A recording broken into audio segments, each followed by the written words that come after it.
Argent, mythicisme ou la franc-maçonnerie, le Satan est-il au Vatican? Voilà la question qui va meubler cette deuxième partie avec le père Pierre-Marie Charnel-Afognon, directeur national de l'enseignement catholique et aumônier des cadres catholiques du Togo, porte-parole du mouvement des forces vives, espérance pour le Togo. Merci mon père d'être resté avec nous pour cette deuxième partie. Le Satan serait-il au Vatican? On ne parle pas de Vatican nécessairement, mais on parle de l'Église catholique en général. Mais aujourd'hui, on accuse les prêtres de commettre des actes de pédophilie. Oui. La question, est-ce que Satan est au Vatican?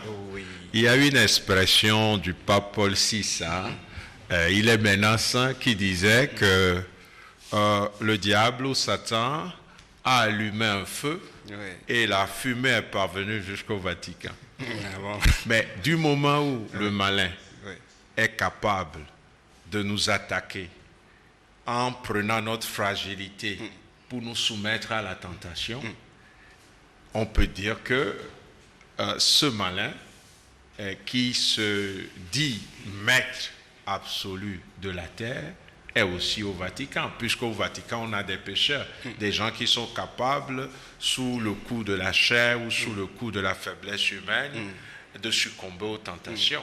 Donc, je pense que je ne suis pas du tout dérangé quand la question est posée, est-ce qu'il y a Satan?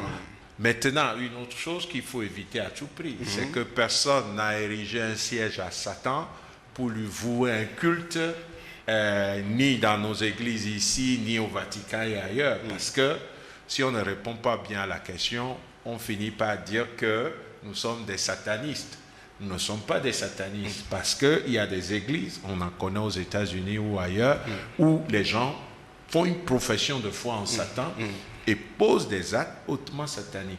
Nous sommes comme soumis à la tentation, comme être humain, tout être humain. Et nous entrons dans le combat de notre perfection. Nous sommes en chemin vers la sainteté, mais comme dit la Bible, le juste pêche 7 fois par jour. Nous sommes donc invités toujours à cette conversion permanente. Oui. Bon, maintenant, des prêtres pédophiles, il y en a. Beaucoup d'ailleurs.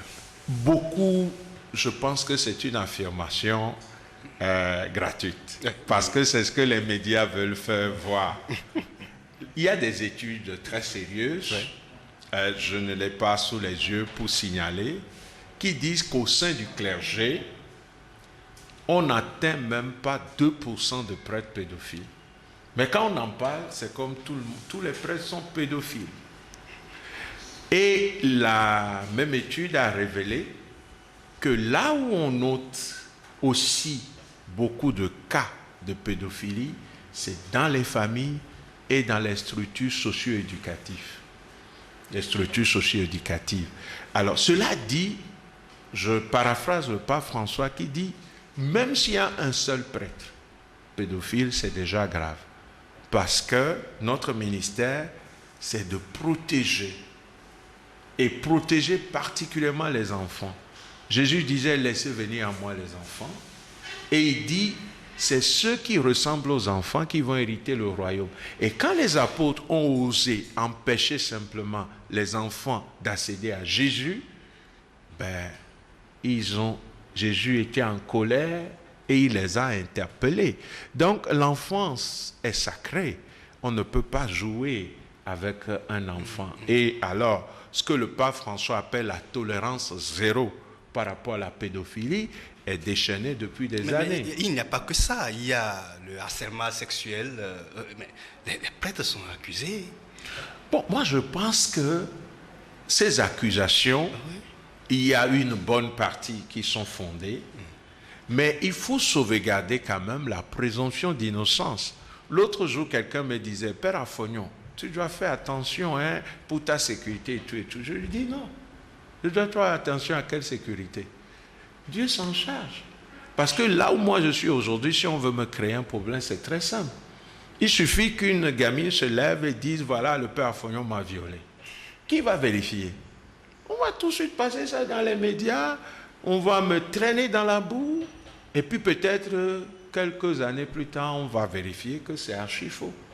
Mais on est arrivé à un point où la parole de l'enfant a tellement d'autorité que comme les évêques et le pape nous invitent, il nous revient à nous les prêtres d'être vigilants. De façon à ce que si même on t'accuse, comme dit Saint Jean, qu'au moins ta conscience ne t'accuse pas. Donc, la tolérance zéro est telle que aujourd'hui, quand un prêtre est déjà accusé de pédophilie, mais tout de suite, il y a un mécanisme qui se déclenche au sein même de l'Église et ce prêtre est exposé à la poursuite judiciaire comme toute autre personne.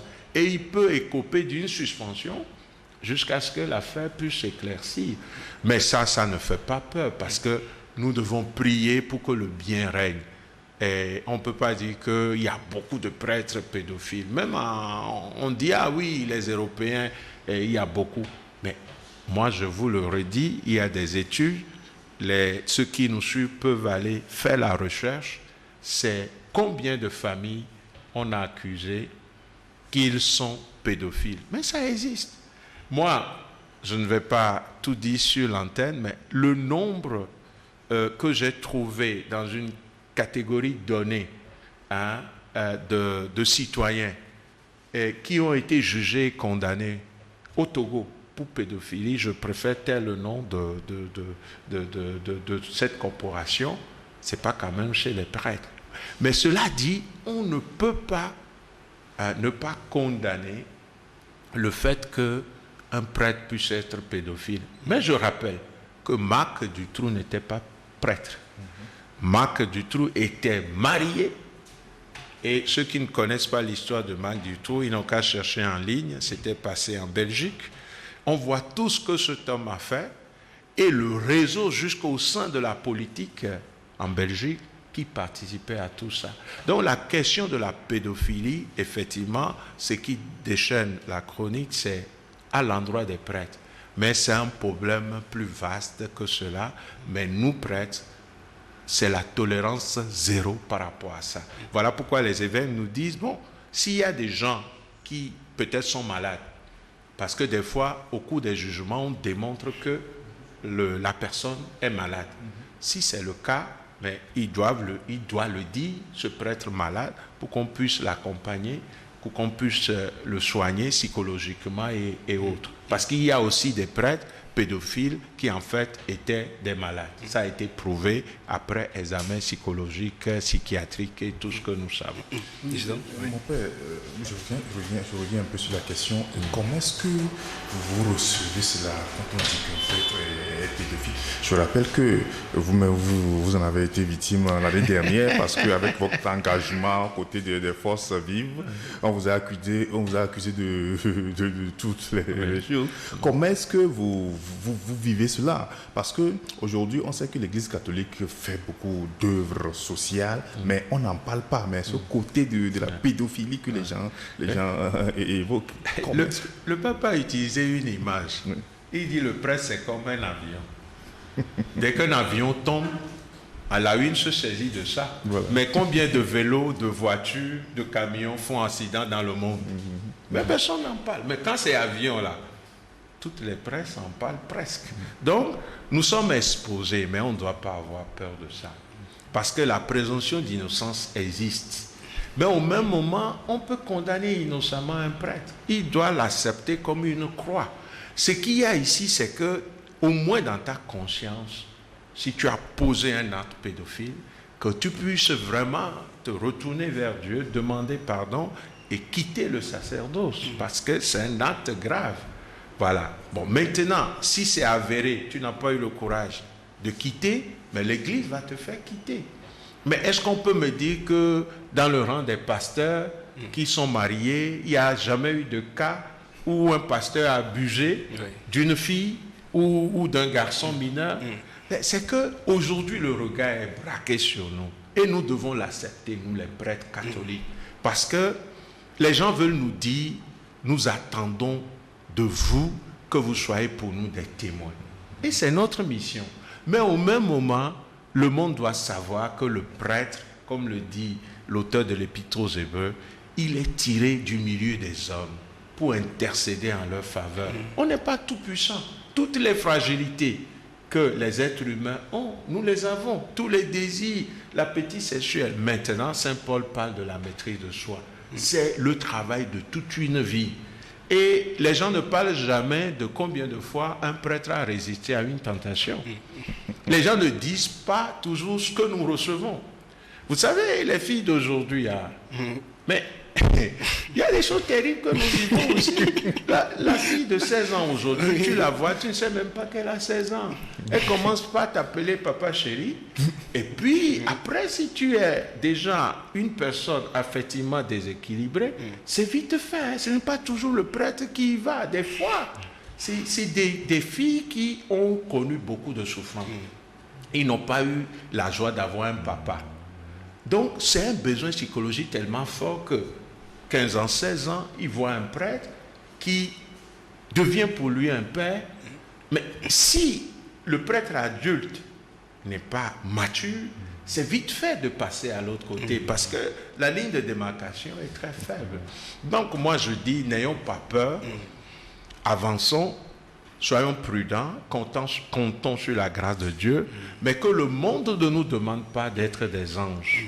Je pense que c'est Pascal qui l'a dit, qui fait l'ange, fait la bête. Mais au même moment, nous n'avons pas le droit au scandale. Nous n'avons pas le droit d'abuser d'un enfant. Et ça, quand l'Église le sait et a les preuves, le prêtre est sorti de l'état. Oui, mon père, est-ce que l'Église peut autoriser un jour le mariage des prêtres? Parce que le débat se pose depuis. Hein? Le mariage des prêtres, les gens en parlent tellement. Oui. Je ne suis pas saint. Mais s'il faut redevenir prêtre, je ne vais pas me marier. Parce que quand je vois ce que j'ai à faire comme prêtre, si je dois m'occuper d'une femme et des enfants, je vous assure qu'ils seront sacrifiés. Ça, c'est mon cas. Je ne connais pas pour les autres. Mais quand on parle souvent du mariage des prêtres, on en fait tellement autour, alors que c'est librement que nous avons choisi. Oui. Mais personne ne nous a forcé d'aller au séminaire. Quand nous entrons au séminaire, nous faisons au moins 8 ans. D'autres parmi nous en ont fait 12. Ça dépend des parcours.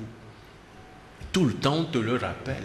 Et on te donne la permission de partir pour aller te marier. Voilà pourquoi des gens ont quitté le séminaire. Ils sont à l'aise, ils se sont mariés, ils sont dans la vie.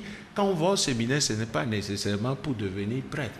Maintenant, quand nous choisissons, nous devons avancer en comptant sur la grâce, sur le travail sur nous-mêmes pour être fidèles à nos engagements, mais en acceptant aussi notre fragilité. Cela dit, dans l'Église catholique, il ne faut pas réduire l'Église catholique à ce que nous appelons l'Église catholique romaine, c'est-à-dire latine. Il y a d'autres rites dans l'Église qui se marient. Vous prenez par exemple les marionites. Vous pouvez trouver un prêtre marionnite qui est catholique. Il est fidèle au pape. Il fait tout. Il célèbre la messe. Il fait tout ce qu'un prêtre peut faire légalement et légitimement. Mais il est marié parce que cette tradition de l'Église permet qu'on puisse choisir de se marier avant d'être diacre. Sinon, une fois qu'on t'ordonne diacre, tu ne peux plus. Donc, on trouve chez eux des prêtres mariés et des prêtres qui ne sont pas mariés.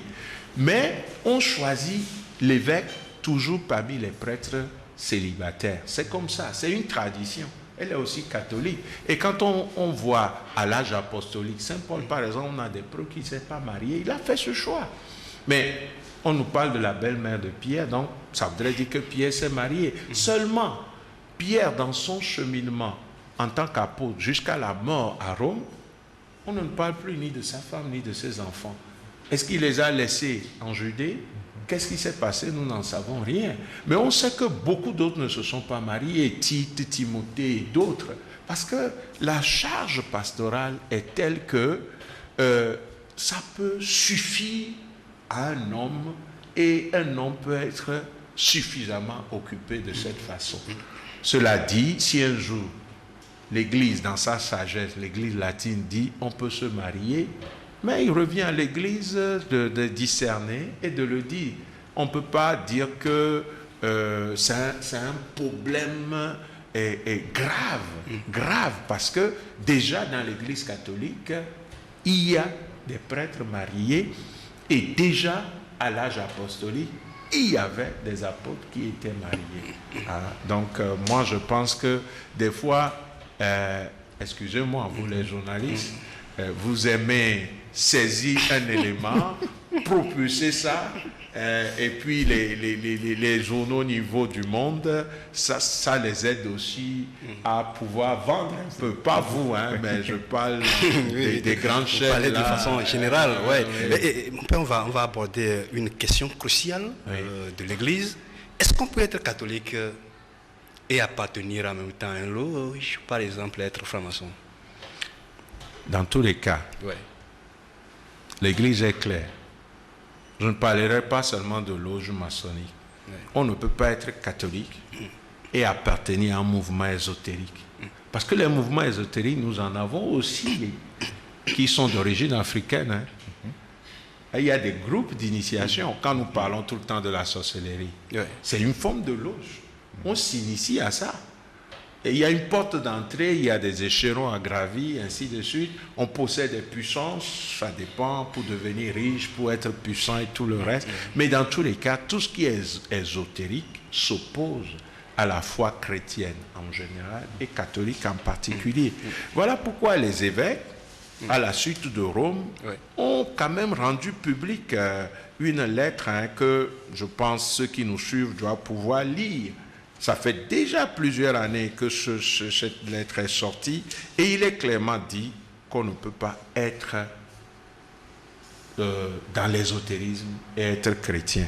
On a parlé de façon claire de la franc-maçonnerie et je voudrais citer simplement une partie parce que quand on est à la fois catholique et disons franc-maçon, rose-chrétien, ou bien on est dans un groupe ésotérique, le document cite aussi et Kanka et tout le reste, et quelque part, on se désolidarise de la doctrine de l'Église et du coup de l'Église même. Je renvoie à ce texte que les gens peuvent trouver quand même en ligne, où les évêques disent ceci. Nous invitons chaque fidèle à réviser sa fidélité à l'Église et à ses enseignements, qui sont eux aussi paroles de vie, puisque donnés en communion avec le successeur de Saint Pierre.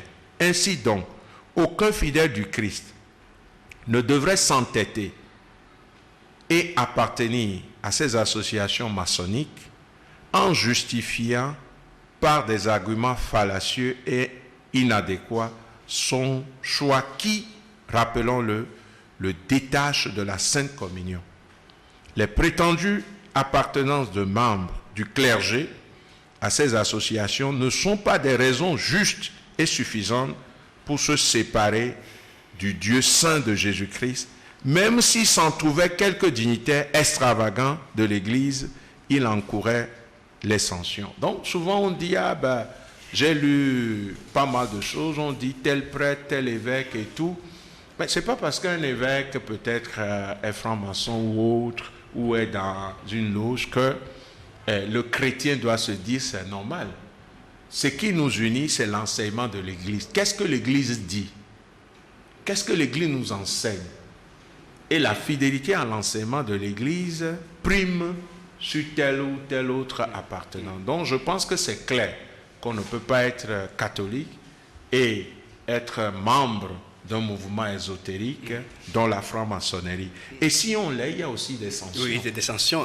J'aurais une question parce que le problème s'est posé. Oui, mon père, est-ce que l'Église catholique ou bien une paroisse peut bénéficier des largesses de quelqu'un qui appartient à la franc-maçonnerie ou bien à ces trucs ésotériques? Dans tous les cas, il est difficile de savoir que X ou Y est membre de la franc-maçonnerie ou de telle autre loge. Parce que ce sont des sociétés secrètes. Difficilement les membres disent « j'appartiens à telle loge ». C'est très difficile. Il y a ce que l'Église appelle le fort interne et le fort externe. Le fort interne, c'est ma relation avec Dieu et le lieu où je peux l'ouvrir chez nous catholiques c'est quand je fais ce que nous appelons la confession. Là, tout ce que je dis, le prêtre est tenu au secret. Donc, imaginons qu'un franc-maçon est catholique, il va dire au confessionnal à un prêtre, je suis franc-maçon. Le prêtre ne peut jamais dire ça. Parce que c'est le fond interne. Il ne peut que l'accompagner. Ce qui fait que les gens ne sauront pas quel type d'accompagnement a eu lieu entre tel ou tel autre prêtre.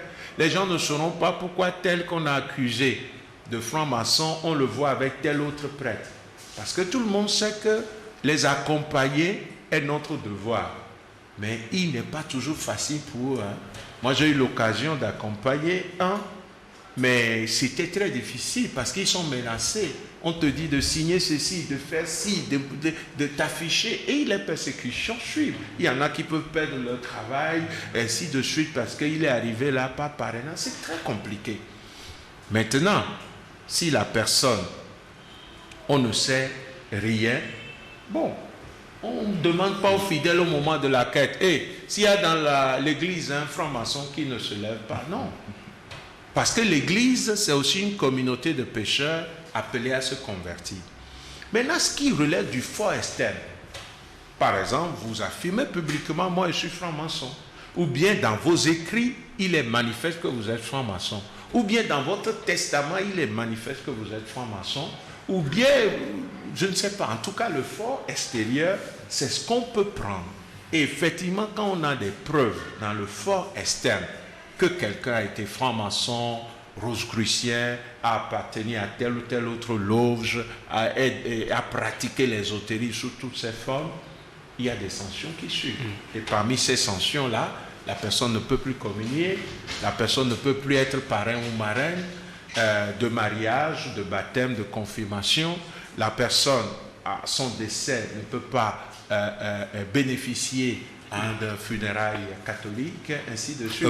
Est-ce que c'est le cas du concitoyen comme Elam Dadje, qui est ancien ministre? Je n'en sais rien. Ouais. J'ai lu dans les réseaux sociaux comme vous, mais je préfère dire ce qui est clair. Voici ce que la lettre des évêques dit. Au demeurant, conformément aux canons, les canons c'est le droit de l'Église, 1347, 1365 et 1374, nous rappelons que ceux qui appartiennent ou militent dans les associations ésotériques telles que la franc-maçonnerie et Kanka ou Rose-Croix s'exposent aux sanctions suivantes. 1. Il n'est pas autorisé à recevoir la Sainte Communion et les autres sacrements. 2. Il lui est interdit de parrainer un baptême ou une confirmation. 3. Il n'est plus admis comme membre des structures paroissiales ou diocésaines. Il vient à l'église, mais il ne peut plus assumer de responsabilité. C'est ce qu'on veut dire par là. 4. Il lui sera refusé des funérailles ecclésiastiques, à moins qu'il ait montré quelques signes de repentance ou de pénitence avant la mort. Canon 1184, paragraphe 1. Mais il y a une disposition qui dit que dans tous les cas, nous sommes sur le terrain pastoral. Il revient à l'autorité qui incarne la pastorale d'en décider. Mais c'est très clair. Est-ce que c'est ce qui est arrivé à notre frère que vous venez de nommer, pour qui je prie, et Dieu qui sait voir dans le cœur et qui est le seul juge, je crois que dans sa miséricorde, fera sa volonté pour notre frère. Mais moi, je n'ai pas de preuves. J'ai lu dans les réseaux sociaux un certain nombre de choses. Qu'est-ce qui est vrai? Je n'en sais rien. Ce que j'ai aimé, c'est votre article. Et là, je vous félicite. Parce que j'ai lu dans Alternative un article vraiment qui est très équilibré. On a dit un peu ce que les réseaux sociaux ont eu à dire. On a rappelé ce que l'Église enseigne. Et ça fait que quand tu prends l'article, bon, au moins tu es éclairé. Maintenant, sur le cas concret de ce frère dans la foi catholique, parce que je sais qu'il est catholique, je pense que nous ne pouvons que prier et laisser à Dieu ce qui lui revient, c'est-à-dire le jugement. Et mon père, pour clôturer cette partie, est-ce qu'on aura la chance d'avoir au moins un cardinal une fois au Togo? Je n'en sais rien. Ça... Je ris parce que ce n'est pas élection.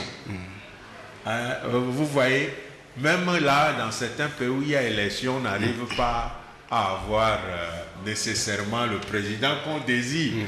Encore que ici, ce n'est pas élection. C'est vraiment pas nomination de la part du pape. Je l'espère. Mais au cas contraire, ça ne diminue en rien l'Église catholique au Togo. Voilà. Peut-être que on le voit en la personne du nouvel archevêque. On va parler de lui dans la troisième partie de cette émission. Et on va revenir également sur votre lettre ouverte adressée aux candidats de la présidentielle du 22 février, où vous avez insisté sur la vérité des urnes et la transparence des élections. Vous avez appelé également toutes les familles, les chefferies, à œuvrer pour la transparence, à éviter l'achat des consciences. Nous reviendrons alors en large sur cette lettre dans la troisième partie. On va marquer une pause et nous invitons nos internautes à rester fidèles pour la dernière partie de cette émission. À tout à l'heure.